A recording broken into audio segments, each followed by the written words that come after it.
İslam aleminde en mukaddes ve ähmiýetli gecelerin biri Beraat gecesidir.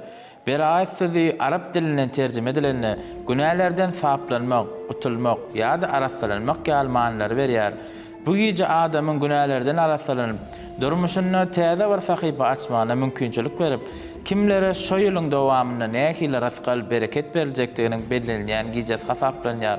Mered aýynyň ölmäsi gejesi bolan Beraat gejesi miladi ýyl hasabı boýunça fevral aýynyň 2-sinden 3-üne geçirilýän geje düşýär. Allah Taalanyň bu gece tawba edenleriň günahlaryny bagşlaýanlygyny we dogalaryny kabul edýänligini ananylýar.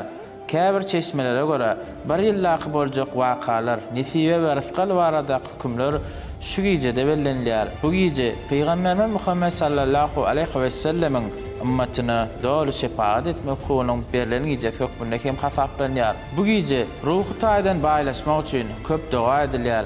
Kur'an-ı Kerim okulýar, Allah'ny zikr edilýär. Günnüzne bolsa ağız beklemek has sowaply hasaplanýar. Bu gece edilen ýalňyşlyklar üçin çyn ýürekden tawba edilýär, ötünç soralýar we durmuşyny täze arasa sahypa açmaga niyet edilýär. Garnaşlaryň, dostýarlaryň hal ahwallary soraşylýar we olar bilen razylaşylýar. Şu aya Şaban, yani meret dilip at berilmeginiň sebebi bu ay 2 san mübarek ay, yani Recep we Ramazan aýlarynyň ortasynda gelýär. Şu mukaddes aýda günälerin geçilip, doga dilekleriň kabul bolýan ay münasibetli hem mukaddes behiş ýoly husus kärhanasy 14 gün umra haja ziyaretlerini amala aşyrmany git hyzmatlary bilen mähremlik etmäge uly kömek eder.